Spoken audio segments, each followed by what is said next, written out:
Hello दोस्तों, नमस्कार। Political science learning में आप सभी को स्वागत है। आज हम लोग MPPSC assistant professor political science 2024 का जो एग्जामिनेशन हुआ है 4 अगस्त 2024 को, उसके आंसर की को हम लोग डिस्कस करेंगे। पार्ट 1 हम लोग डिस्कस करेंगे। इसमें हम लोग 1 से लेके 50 क्वेश्चन तक डिस्कस करेंगे। ये हमारा सेट बी का आंसर की है। सेट बी के अनुसार क्वेश्चंस हैं आपके, ठीक ना। इसका अगर आप लोग डिटेल पीडीएफ चाहते हैं तो हमारे टेलीग्राम ग्रुप पॉलिटिकल नेटवर्क को ज्वाइन करके वहां से आप लोग देख सकते हैं। आइए देखते हैं पहला क्वेश्चन क्या है। For which purpose majority to total membership of the house and 2/3 majority of the members present and voting is essential under article 169 of the constitution of India. तो article 169 of the Indian constitution किसके बारे में बात करता है? वो बात करता है creation and evolution of legislative council in state के लिए। और इसके लिए जो इस पर्पज के लिए जो मेजॉरिटी होती है वो हाउस में जो मेंबर प्रेजेंट हैं और वोटिंग कर रहे हैं उसकी 2/3 मेजॉरिटी जरूरी होती है, ठीक ना। तो करेक्ट आंसर क्या होगा? ऑप्शन नंबर सी होगा, for the creation and evolution of legislative council in state, ठीक ना। नेक्स्ट क्वेश्चन है, a bill was passed by the legislative assembly and sent to the governor for assent. Governor refers the bill to the president. The president sent the bill to the legislative assembly with the some message. The legislative assembly again passed the bill ignoring the message. Now what will be happens? यहाँ पर कहा जा रहा है एक bill है जो पास किया जाता है लेजिस्लेटिव असेंबली के द्वारा, उसको सेंड कर दिया जाता है गवर्नर के असेंट के लिए, लेकिन गवर्नर क्या करते हैं? उसको रेफर कर देते हैं प्रेसिडेंट को। प्रेसिडेंट रिटर्न करते हैं लेजिस्लेटिव असेंबली को विथ कुछ मैसेज के साथ। अब लेजिस्लेटिव असेंबली उस बिल को पुनः पास कर देती है और उस मैसेज को इग्नोर कर देती है। तो इस स्थिति में अब क्या होगा? तो इस स्थिति में क्या होगा? बिल पुनः पास कर दिया जाएगा हाउस के द्वारा और उसको पुनः से भेज दिया जाएगा प्रेसिडेंट के पास उनके हिज कंसिडरेशंस के लिए। तो यहाँ पर आपका करेक्ट आंसर क्या होगा? बी नंबर ऑप्शन होगा, ठीक ना। नेक्स्ट क्वेश्चन है, when and where was the first training institute of administrative service established in India. तो कहां पर एस्टैब्लिश की गई थी फर्स्ट ट्रेनिंग इंस्टीट्यूट? तो याद रखिएगा 1959 मसूरी में जो है तो एस्टैब्लिश की गई थी। करेक्ट आंसर क्या होगा? ऑप्शन नंबर डी जो है तो इसका करेक्ट आंसर होगा, ठीक ना। तो 1959 मसूरी में एस्टैब्लिश की गई थी, जिसको वर्तमान में Lal Bahadur Shastri national academy for administration कहा जाता है। नेक्स्ट क्वेश्चन है, the term performance budget was first used by. तो परफॉर्मेंस बजट टर्म किसके द्वारा यूज किया गया था फर्स्ट? सबसे पहले तो फर्स्ट होवर कमीशन के द्वारा 1949 में यूज किया गया था। तो ऑप्शन क्या होगा? बी नंबर यहाँ पर आपका करेक्ट आंसर होगा। नेक्स्ट क्वेश्चन है, the approach to bureaucracy is based on the structural practical and achievement dimension, whose opinion is this. तो इसका जो करेक्ट आंसर अभी जो है तो कहीं सोर्स ऐसा नहीं मिला है कि जो करेक्ट आंसर इसका पता चले, ठीक ना। नेक्स्ट क्वेश्चन है, under the constitution of India which one of the following is not the fundamental duty. तो फंडामेंटल ड्यूटी इनमें से कौन सा नहीं है? तो to vote in public elections. तो पब्लिक इलेक्शंस में वोट करने का जो है तो ये हमारे फंडामेंटल ड्यूटीज में नहीं आता। बाकी develop the scientific temper, to safeguard the public property and to abide by the constitution and respect its ideal, ये तीनों जो है तो हमारे फंडामेंटल ड्यूटीज में आते हैं, लेकिन जो to vote in public elections ये नहीं आता। तो करेक्ट आंसर क्या होगा? ऑप्शन नंबर ए होगा। नेक्स्ट क्वेश्चन है, dyarchy was introduced by which act in the province. तो किस एक्ट के द्वारा डायरकी जो है तो प्रोविंस में इंट्रोड्यूस की गई थी? तो गवर्नमेंट ऑफ इंडिया एक्ट 1999 के द्वारा इंट्रोड्यूस की गई थी। तो आपका यहाँ पर आपका ऑप्शन नंबर क्या होगा? बी जो है तो करेक्ट होगा। 1935 के द्वारा सेंटर में जो है तो डायरकी इंट्रोड्यूस की गई थी, याद रखिएगा। नेक्स्ट क्वेश्चन है, the word socialist and secular were added to the preamble by which amendment. तो किस अमेंडमेंट के द्वारा सोशलिस्ट और सेकुलर जो वर्ड है वो प्रीएम्बल में ऐड किया गया था? तो 42nd अमेंडमेंट एक्ट के द्वारा ऐड किया गया था। तो याद रखिएगा डी नंबर यहाँ पर आपका ऑप्शन करेक्ट होगा। नेक्स्ट क्वेश्चन है, under which section of erstwhile Indian penal code a person serving in the government and are receiving salary are receiving fee for government work fall under the category of public servant। तो ये आपका जो है तो section 21 में आता है। तो याद रखिएगा इसका करेक्ट आंसर क्या होगा? सी नंबर आपका ऑप्शन होगा। नेक्स्ट क्वेश्चन है, under whose chairmanship did the central government constitute a working group in January 1997 to draft the freedom of information bill। तो freedom of information bill draft करने के लिए जनवरी 1997 में गवर्नमेंट ने सेंट्रल गवर्नमेंट किसके under में जो है तो वर्किंग ग्रुप को इस्टेब्लिश किया था? तो ये है एच.डी. शूरी होगा। करेक्ट आंसर क्या होगा आपका? ए नंबर आपका ऑप्शन होगा।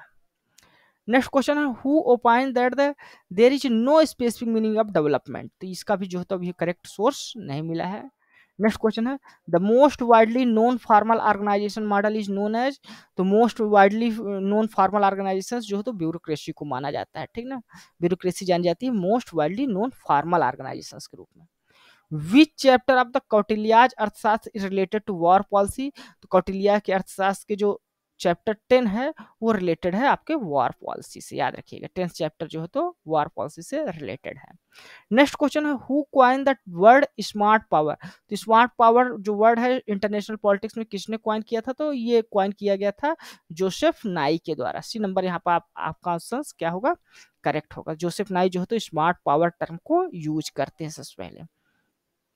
नेक्स्ट क्वेश्चन है according to Madhya Pradesh municipal corporation act 1956 how many members with the mayor should be in the mayor in council, तो मेयर इन काउंसिल में कितने मेंबर होने चाहिए, तो नंबर ऑफ मेंबर जो होने चाहिए वो 5 से कम नहीं होना चाहिए और 10 से ज्यादा नहीं होना चाहिए। तो ऑप्शन नंबर क्या होगा, ए नंबर जो आपका ऑप्शन है वो वहां पर करेक्ट होगा। यहाँ पर आप सोर्स भी देख सकते हैं, ठीक ना, section 37 MP municipal corporation act जाएंगे तो वहां पर आपको दिख जाएगा। नेक्स्ट क्वेश्चन है which one of the following is not the feature of Marxist approach of comparative politics, तो इसका करेक्ट आंसर क्या होगा आपका, ए नंबर आपका ऑप्शन होगा the conceptual stability.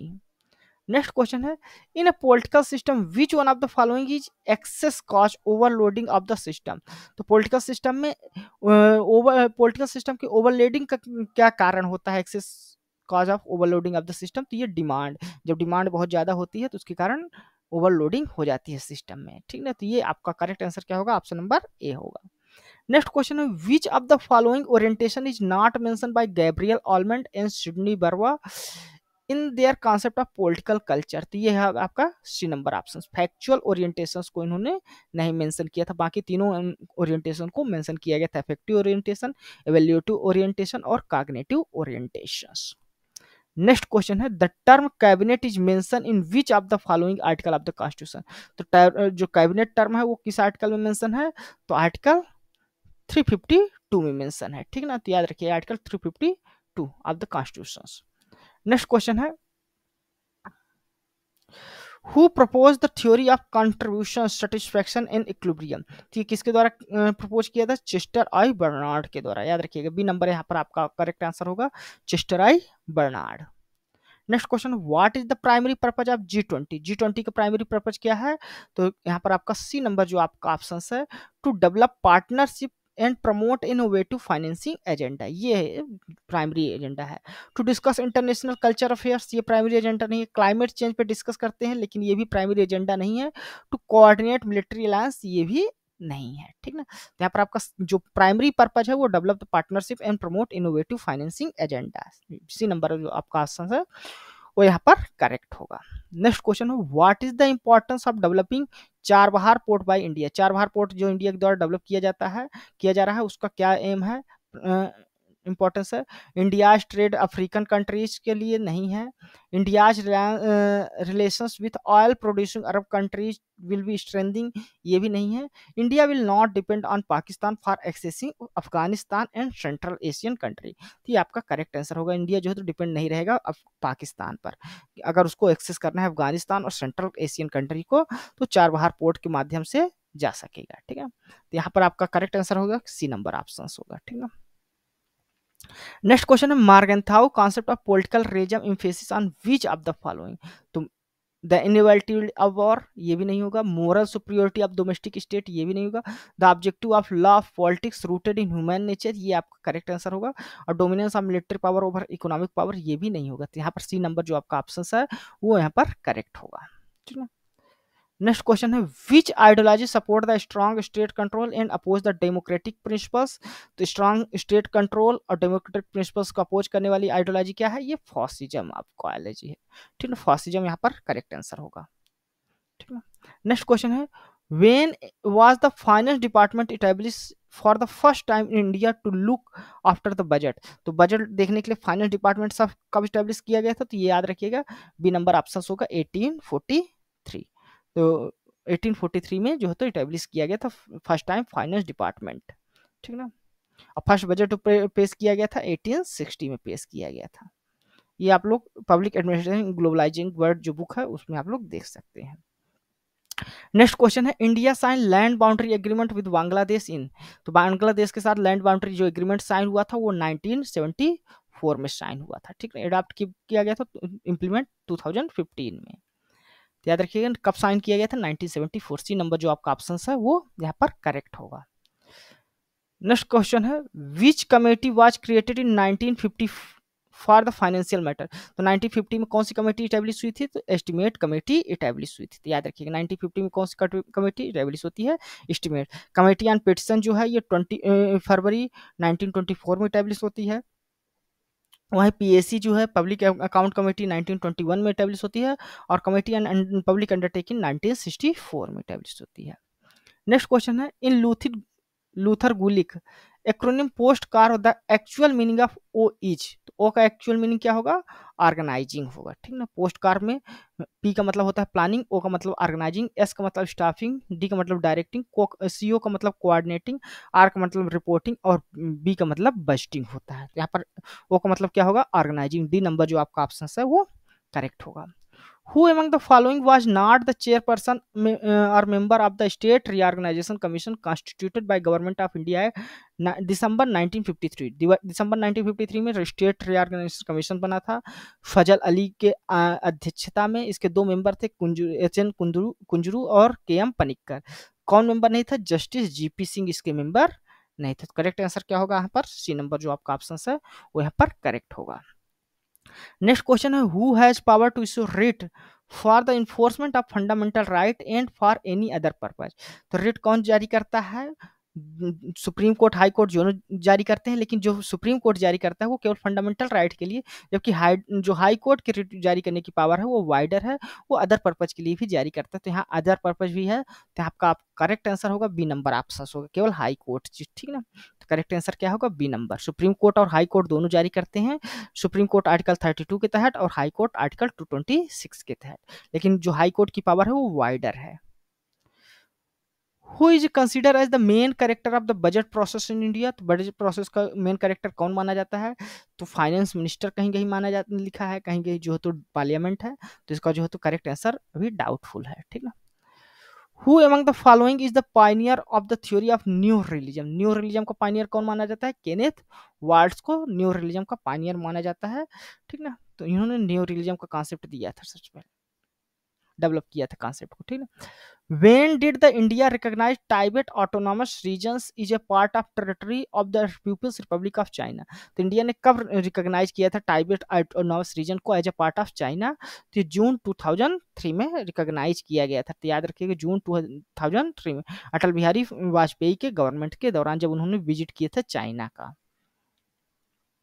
Next question है consider the following statement about the Aristotle's, तो Aristotle's के जस्टिस के बारे में यहाँ पर क्वेश्चन है, तो यहाँ पर आपका करेक्ट आंसर क्या होगा, तो यहाँ पर आपका जो होगा करेक्ट आंसर वो होगा बी नंबर ऑप्शन होगा, ठीक है। Weber's model of bureaucracy is not suitable for developing countries. It is a product of Western countries. Whose opinion is this? तो इसका भी अभी करेक्ट आंसर नहीं मिला है इंटरनेट पे, ठीक ना। तो यहाँ पर आपको देख लीजिए क्या होगा। नेक्स्ट क्वेश्चन है अ मनरेगा park developed in the Bhakhuri village district Sehore providing the livelihood in near 284 women was primary developed by, तो ये मनरेगा पार्क किसके द्वारा डेवलप किया गया है, तो ये डेवलप किया गया है सेल्फ हेल्प ग्रुप के द्वारा। सी नंबर जो आपका ऑप्शन है वो करेक्ट होगा। तो यहाँ पर न्यूज भी देख सकते हैं 101reporters.com के द्वारा। तो यहाँ पर 20 सेल्फ हेल्प ग्रुप जो है तो मिलकर जो है तो मनरेगा पार्क बनाते हैं भावखेड़ी जिले में, भावखेड़ी गांव में, ठीक ना, Sehore district. Who said this? Power is a where state influence the politics of other state more than their own. तो इसका जो करेक्ट आंसर होगा वो दो में डाउट है, मरसाइमर भी हो सकते हैं, हंस मर्गनथाउ भी। तो करेक्ट इस प्रकार जो स्टेटमेंट है वो अभी नहीं मिला है, ठीक ना।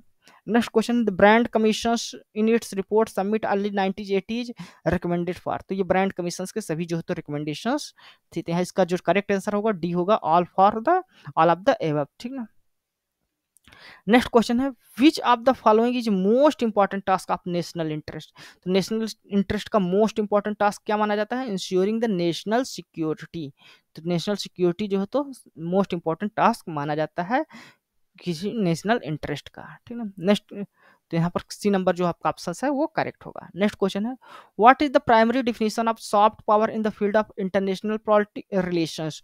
तो इंटरनेशनल रिलेशन में सॉफ्ट पावर का प्राइमरी डिफिनेशन क्या है, तो यहाँ पर आपका करेक्ट आंसर होगा B number option, to ability the ability to attract and cooperate rather than coerce the other countries. ठीक है, कोऑपरेट करके काम करना है, ना कि कोर्स की तरफ। फर्स्ट ऑप्शन में यूज ऑफ मिलिट्री फोर्स था, वो सॉफ्ट पावर में नहीं आता, हार्ड पावर में आता है। इकोनॉमिक सैंक्शंस भी लगाना, ये भी आपका सॉफ्ट पावर में नहीं आता। ठीक है ना, तो करेक्ट आंसर क्या होगा, बी नंबर ऑप्शन होगा। ठीक, नेक्स्ट क्वेश्चन है, who among the following consider the political development as a development modernisation plus political institutionalisation. तो यहाँ पर आपका जो करेक्ट आंसर होगा वो डी नंबर होगा। इन्होंने ही जो पॉलिटिकल मॉडर्नाइजेशन, पॉलिटिकल डेवलपमेंट को political modernisation plus political institutionalisation कहा था। ठीक है, तो इसको देख लेते हैं। आपका करेक्ट आंसर होगा डी नंबर, हेलियो जर्गोइव। ठीक है ना, इन्होंने अपना जो आर्टिकल लिखा था उसमें यहाँ पर देख सकते हैं कि उन्होंने कहा था कि जो पॉलिटिकल डेवलपमेंट है वो इंटेल करता है political modernisation plus political institutional. इसके लिए उन्होंने मैथमेटिकल फार्मूला भी दिया था, political development is equal to modernisation plus institutionalisation. Next question है, the characteristic of political modernisation. Political modernisation के करेक्टरिस्टिक क्या होते हैं, increase penetration of state and central in the society. तो ये सही है, सेंट्रल और स्टेट का जो है तो सोसाइटी में पेनिट्रेशन बढ़ जाता है, दखलंदा। पॉलिटिकल मॉडर्नाइजेशन के द्वारा कंसंट्रेशन ऑफ पावर होता है, ये भी सही है। और लार्ज ब्रॉड बेस्ड ब्यूरोक्रेसी का भी रोल बढ़ जाता है। तो यहाँ पर आपके सभी जो है तो पॉलिटिकल मॉडर्नाइजेशन के बारे में स्टेटमेंट है, तो डी नंबर जो आपका ऑप्शन है वो यहाँ पर करेक्ट होगा। ठीक, तो करेक्ट आंसर क्या होगा आपका, डी नंबर होगा। नेक्स्ट क्वेश्चन है, who said that chief executive trouble shooter supervisor and promoter of the future programme. तो ये किसके द्वारा कहा गया था, ये मार्शल डिमॉक के द्वारा कहा गया था। याद रखिएगा किसके द्वारा कहा गया, मार्शल डिमॉक। इसका आर्टिकल आप लोग देख सकते हैं, chief executive meaning type and functions roles. इसमें इन्होंने कहा था जो मार्शल डिमॉक है वो समराइज करते हैं function of the chief executive as a he is trouble shooter supervisor and promoter of the future programme. तो किसके द्वारा कहा गया था, मार्शल डिमॉक के द्वारा कहा गया है। नेक्स्ट क्वेश्चन है, in an organisation morale is general attitude of employee which scholar said that. तो ये किसके द्वारा कहा गया है कि morale is the mental state which depend on the factor like mental like enthusiasm emotions hope and faith. ये किसके द्वारा कहा गया है, तो इसका जो तो करेक्ट कोटेशन अभी नहीं मिला है, लेकिन जो सबसे ज्यादा इससे रिलेटेड संबंधित मिले हैं वो लिंगटन के बारे में जो है तो यहाँ पर करेक्ट आंसर क्या लग रहा है, डी ए नंबर जो है तो ऑप्शन सबसे करेक्ट लग रहा है। ठीक ना, नेक्स्ट क्वेश्चन है, when were the regional language approved for the recruitment in all India and central services examination in India. तो ये 1979 में कोठारी जो कमेटी बनी थी उसके रिकमेंडेशंस के आधार पे 1979 में जो है तो इंट्रोड्यूस किया गया था रीजनल लैंग्वेज को सिविल सर्विसेज और जो भी सेंट्रल सर्विसेज एग्जामिनेशन होते हैं उसमें। नेक्स्ट क्वेश्चन है, who among the following author criticise the historicism of Karl Marx in his essay historical inevitability 1954। तो याद रखिएगा हिस्टोरिकल इनएविलिटी जो एसे है ये लिखा गया था ऑजिया बर्लिन के द्वारा। तो ये करेक्ट आंसर क्या होगा यहाँ पर, डी नंबर जो आपका ऑप्शन है वो करेक्ट होगा। उन्होंने क्रिटिसाइज किया था, ठीक ना, कार्ल मार्क्स के हिस्टोरिसिज्म को। तो अपने ऐसे हिस्टोरिकल इनएविलिटी 1954 में इन्होंने लिखा था। Next question, according to John Rawls a conception of justice can not be deduced from the self evident premises or condition on principles, instead its justification is a matter of the mutual support for many considerations of everything fitting together into a coherent view. Rawls call it, Rawls को क्या कहते हैं, तो इसको कहते हैं reflective equilibrium कहते हैं। इसका करेक्ट आंसर क्या होगा, रिफ्लेक्टिव इक्विलिब्रियम। नेक्स्ट क्वेश्चन है, Aquinas classify 4 type of laws, identify the correct one. Aquinas ने 4 तरह के लॉ को जो तो क्लासिफाई किया है, उनमें से करेक्ट क्या होगा, eternal law, natural law, human law और डिवाइन लॉ। इन चारों को जो है तो उन्होंने क्लासिफाई किया है। तो करेक्ट आंसर क्या होगा, ए नंबर आपका ऑप्शन करेक्ट होगा। ठीक ना, उन्होंने 4 टाइप के इटर्नल लॉ के बारे में बात किया, नेचुरल लॉ, ह्यूमन लॉ और डिवाइन लॉ, इन 4 लॉ के बारे में उन्होंने बात किया है। Who first demanded the establishment of ombudsman in India. तो ये MC शटलवर्ड हैं। ठीक ना, करेक्ट आंसर क्या होगा आपका, ए नंबर जो आपका ऑप्शन है वो। उन्होंने ही सबसे पहले ऑल इंडिया कॉन्फ्रेंस 1960 1992 में जो है तो इस्टेब्लिश करने की बात की ओम्बड्समैन को। ठीक। नेक्स्ट क्वेश्चन है, when did the Indian audit and account department start working independently in India? तो इंडिया में कब Indian audit and account department independently कार्य करना शुरू किया है? तो 1921 में कार्य शुरू किया है। तो ठीक है ना, इसका करेक्ट आंसर क्या होगा? 1921। ये गवर्नमेंट ऑफ इंडिया एक्ट 1919 के द्वारा ये जो तो पावर दी गई थी, जो स्टार्ट किया 1921 से, Indian audit and account department independently working करना। ठीक है, तो धन्यवाद दोस्तों, ये था हमारा सेट बी के क्वेश्चन नंबर 1 से लेके 15 तक का पार्ट 1 वीडियो। यह वीडियो आपको कैसा लगा अपने कमेंट्स के माध्यम से हमें जरूर बताइएगा। साथ ही साथ आप हमारे इस वीडियो को लाइक करें, हमारे इस चैनल को सब्सक्राइब करें, और इसका पार्ट 2 जल्दी ही आने वाला है। धन्यवाद, थैंक यू।